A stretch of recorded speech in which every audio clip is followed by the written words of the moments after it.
Well, hello, good morning. It's a little later today. It's not 5 in the morning, it's around 9:45. So I'm up, I'm showered, I'm awake, a lot better than the last video. Anyways, what I want to look at is we're going to go through a chord progression of a 1 to 4 to 6 2 5 1, right? But I'm going to throw in some really useful chord connections that set things up, and you'll see what I mean. We're going to be in C. I'm going to use C major 7. Okay, so that's my 1. And I'm using that usual form. It's the root 1 is the 8th fret on the 6th string. I got my 7 and my 3 sitting on the 9th frets on the 4th and 3rd string, and then I have an 8th fret on the 2nd string. This is a real typical major 7 form. Almost looks like a minor shape, right? But with that root sitting right opposite, that's what makes it the major 7. Okay, so that's a C major 7. Now remember, I said I was going to go to the 4 chord, right? But I'm going to do my first chord connection coming in right now between it. And this is a good one to learn. Let's say I was actually doing a B flat chord, right? So, but I'm only going to use the top end of it on the B flat, D, and F, right? Okay, I'm only going to use that part of it, but I'm going to throw it over C, and I'm going to still consider C the root. So it's really a B flat over C, and these are kind of modern chord things now. You see them, these slash chords, right? Some chord over a certain bass note, right? So this is B flat over C bass. The C is the root, and what it does is it gives us a really cool chord. It gives us a C9 sus4 chord, and I'll spell it out. We got the root, we got the flat 7 that we had. Well, we didn't have that before. We had the major 7. Then I have the 9 sitting here. That's the D. And then I have the F as the sus4. Really nice sound, right? Now, what I like to do with this chord, though, is I take those 2 notes and move them down. And that gives me a C7 flat 9 chord. So I still got the root, the flat 7, flat 9, and 3. And that's my cool chord connection. I'm going to show you it as how I would do it. This is all approaching F, major 7. So I got,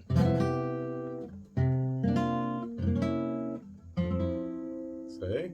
So, and then this F major 7 is actually, this is straight out 1, 3, 5, 7. F, A, 3rd, C, 5, E, 7. See, so you can actually do, like on a piano, every other key on a guitar. Okay, and let's take that into a 4 minor. So there, I'm thinking the root's here. This is F. This will have a D in it, which makes it a minor 6 chord. There's the A flat that I needed. Did I spell that right? No, I'm sorry. This is root. This is 5. This is flat 3, and this is the 6 down here. Okay. This chord's really cool because you can use this in a bunch of different ways. This could be a D minor 7 flat 5, if that's the root, or it could have been a B flat 9th chord if I thought the root was here on the 1st string. But we're going to think the root's here, and that's the F, and it makes it an F minor 6 chord. Okay, and that's going to get me to my A minor 7, to D minor 7, to G, but I'm going to use that G, F over G,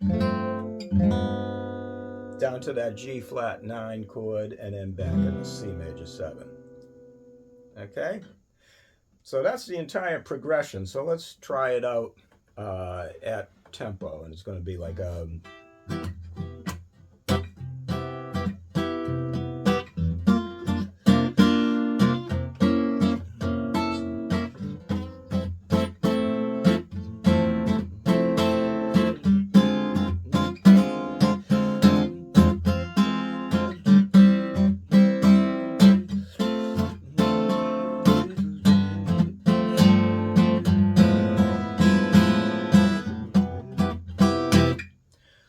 So that's if I'm going down, right, to the C major 7. What if I was going up? So after here,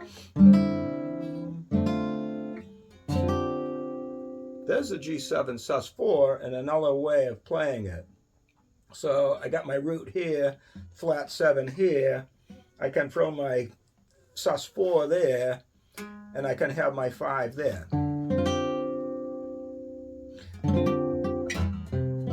See, that's going to bring me in more if I was going back up to the top, right? So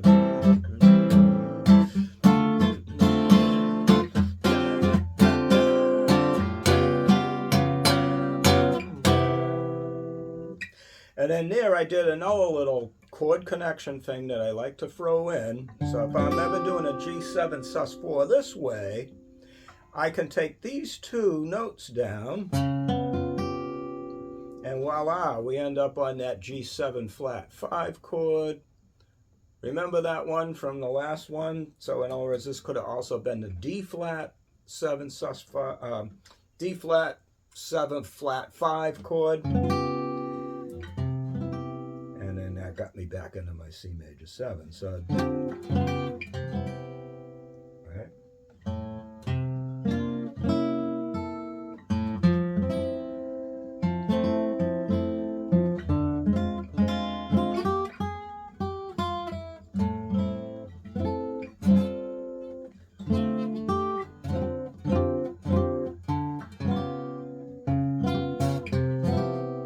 So, I guess the big thing to say is all these voicings, you really want to get as many of them as you can in your brain. So in other words, if I got C major 7 this way, or C major 7 this way, or C major 7 this way, or maybe even C major 7 that way, right? So get all these possibilities, and what really helps on that is now I've got a chord pretty much anywhere I am on the neck. Right? So I got all these little possibilities. Right?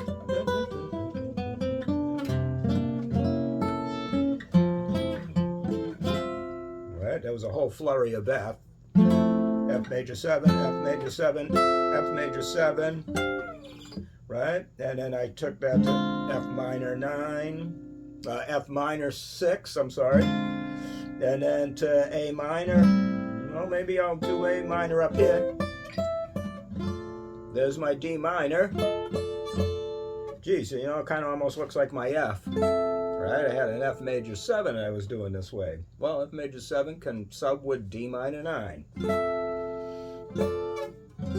There's my G7 sus4, my G7 flat 5, or D flat 7 flat 5. That's that sub 5 of 5 trick. Back into the C major 7. But the chord connections, what I'm talking about is these chords that are bringing me into the next chord. You get a lot of that. You can do it with diminished chords too, right? So if I'm moving from a C to a D minor, throw in that, right? So you get all those diminished connections too. And don't forget, the diminished chords are really flat 9 chords in disguise. So this one here actually is an A7 flat 9 going to D minor. See? So you always have some sort of a 5-1, 5-1 thing if you really analyze it and look at it in that type of a view. Say, geez, what could this possibly be? And why does it go so well from this to that?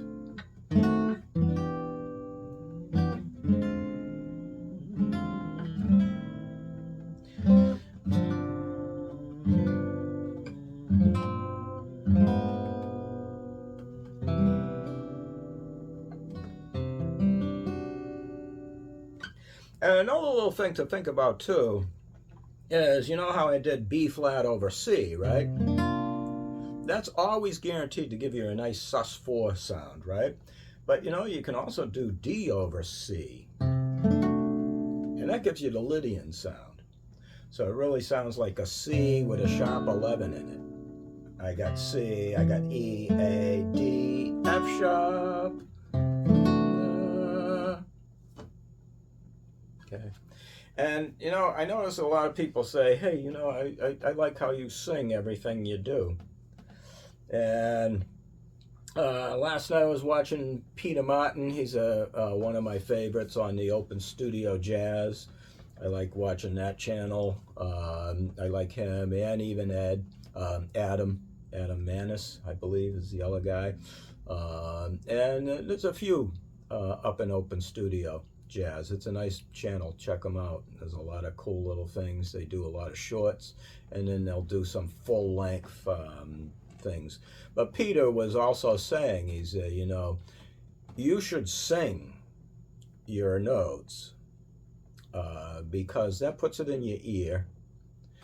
And you can also see just how good your ear training is. If you're really connecting those notes, if you can't really sing exactly the note, then, well, then you got to fix it. You got to adjust it, you know. I've been lucky that my very first inklings with music was I had to sing everything.